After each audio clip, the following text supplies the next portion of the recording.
Miséricorde insondable, Dieu peut-il tout Semina Verbi, la semence du Verbe dans le cœur des hommes et des femmes d'aujourd'hui. Homélie du 5e dimanche du temps de Carême, année C, par l'abbé Christophe Larrey, prêtre du clergé diocésain de Dabong au Togo. La première lecture est tirée du livre du prophète Isaïe au chapitre 43, versets 16 à 21. Le psaume 125. La deuxième lecture est tirée de la lettre de Saint Paul apôtre aux Philippiens, chapitre 3, versets 8 à 14. L'évangile est tiré de Saint Jean, chapitre 8, versets 1 à 11. Femme, où sont-ils donc? Personne ne t'a condamné? Moi non plus, je ne te condamne pas. Va, et désormais ne pêche plus. Jean 8, versets 10 à 11. Bien-aimés du Seigneur, loué soit Jésus-Christ à jamais.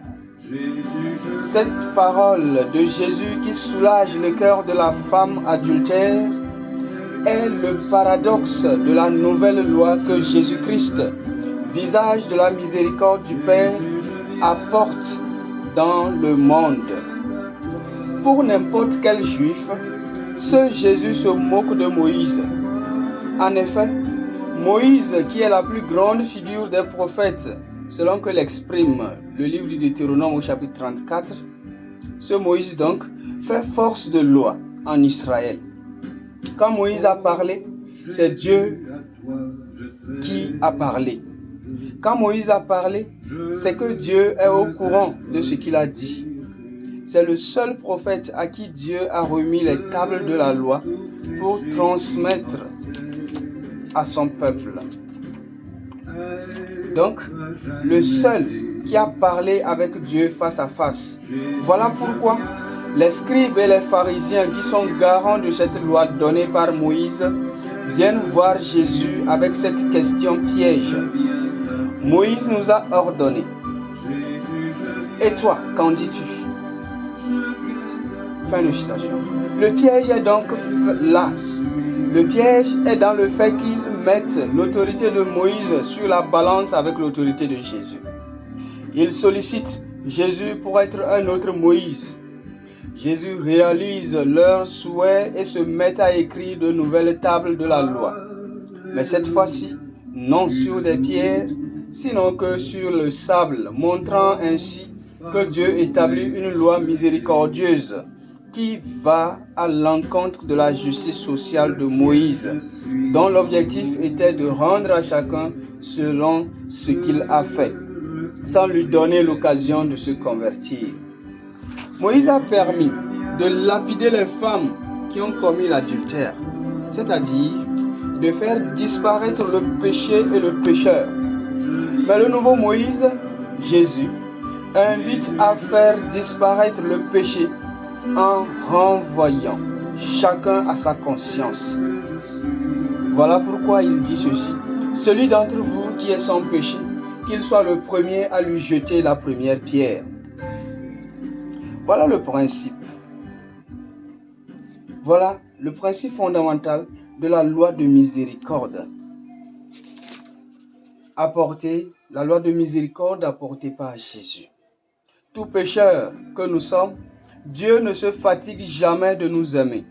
Ainsi, demande-t-il simplement que chacun aime l'autre comme lui, Dieu, nous aime, malgré nos limites et nos défauts les plus atroces.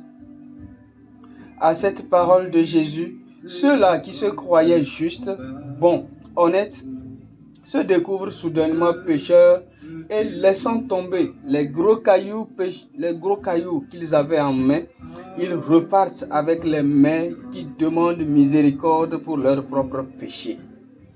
Ils partent même par ordre décroissant de péché, c'est-à-dire du plus grand au plus petit. Plus on vieillit, plus on pêche. Ça, c'est une loi, une règle inamovible. plus on est grand, plus les péchés sont nombreux. Donc ils sont partis du plus grand au plus petit, c'est-à-dire du plus grand pécheur au plus petit pécheur. Voilà une loi rude qui a sans doute tué beaucoup de personnes qui se seraient converties au cours de leur vie. Mais hélas, elles ont été lapidées sans même avoir le droit de plaider leur cause. Mais au juste, où est l'homme si on lapide la femme?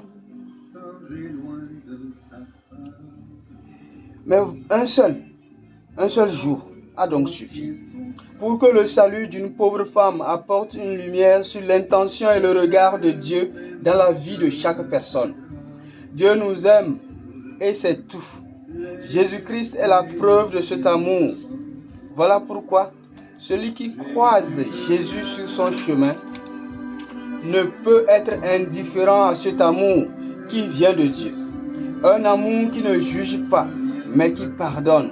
Un amour qui fait découvrir notre misère pour la restaurer. Un amour qui nous saisit et nous fait agir autrement. La femme adultère en a fait l'expérience. Saint Paul, dans la deuxième lecture, raconte les bienfaits de cette rencontre avec le Christ. Pour Saint Paul donc, un amoureux fou de la loi de Moïse, qui au nom de cette loi persécutait les chrétiens, une fois saisi par le Christ, tous les avantages, je cite, tous les avantages que j'avais autrefois, je les considère maintenant comme une perte à cause de ce bien qui dépasse tout, la connaissance du Christ Jésus, mon Sauveur. Fin de citation. Effectivement, c'est un complet renversement des valeurs de son existence qu'assiste Paul. Il n'a plus qu'un seul but, se laisser conduire et modeler par le Christ, le nouveau Moïse dont la loi se résume en un seul mot, l'amour. C'est grâce à cet amour qu'il fait toutes choses nouvelles, qu'il transforme les lieux arides en fleuves, qu'il libère et rachète son peuple malgré son péché. Les versets qui suivent le texte d'Isaïe, que nous avons écouté en première lecture, soulignent que ce renouveau du peuple se fera malgré l'infidélité de celui-ci qui bénéficiera de la miséricorde de Dieu.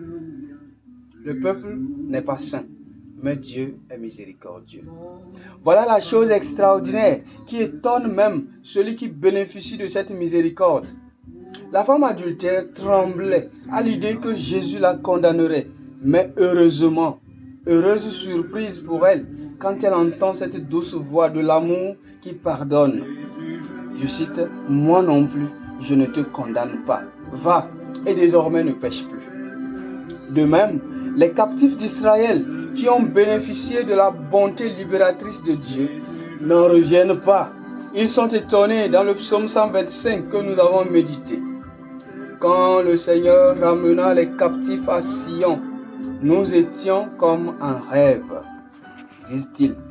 Ils sont étonnés de la réponse de Dieu face à leur comportement désolant, face à leur misère. Bien-aimés du Seigneur, cette parole adressée à la femme adultère, « Moi non plus je ne te condamne pas », retentit en chaque pécheur tous les jours que Dieu fait. Pour son efficacité donc, il faut d'abord que nous ne soyons pas juges de nos frères et sœurs en situation de péché.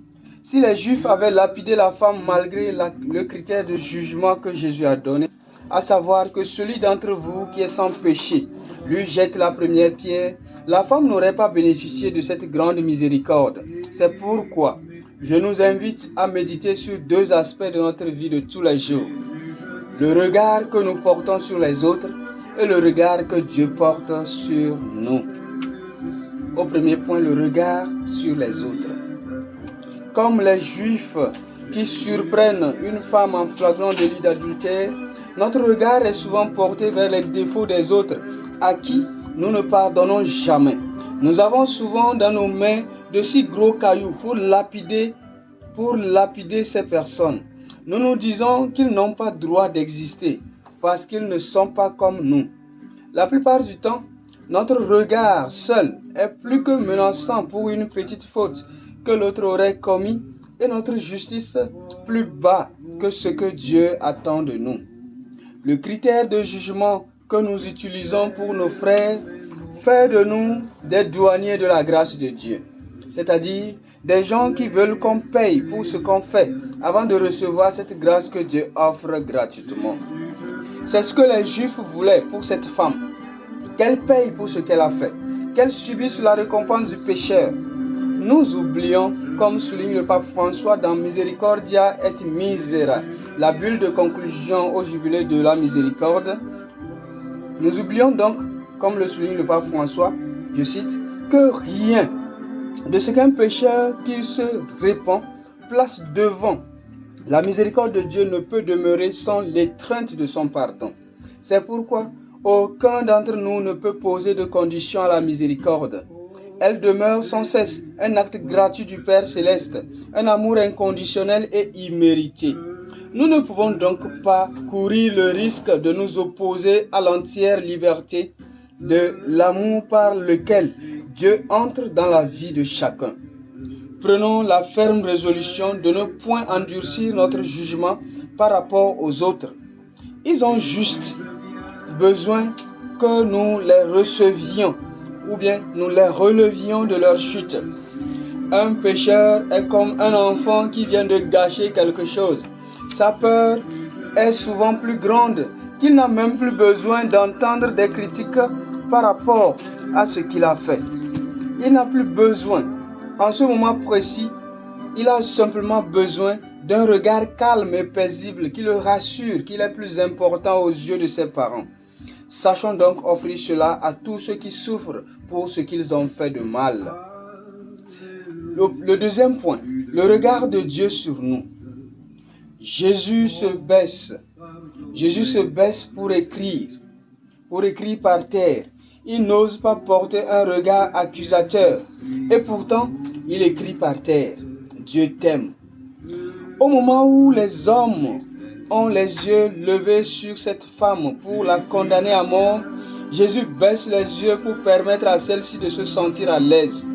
Le seul moment où Jésus pose son regard sur cette femme est le moment de la rédemption, de la miséricorde qui lui est accordée. Voilà pourquoi, pour nous, le moment favorable où Dieu nous regarde pour rétablir notre dignité est bien celui-là où nous sommes devant lui en toute quiétude.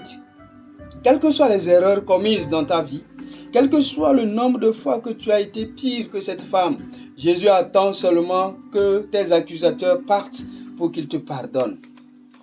Les accusateurs sont parfois notre cœur lui-même, qui dans son orgueil refuse de se reconnaître dans la misère avec des propos comme « Est-ce vraiment moi qui ai fait ceci? Pourquoi c'est moi ?»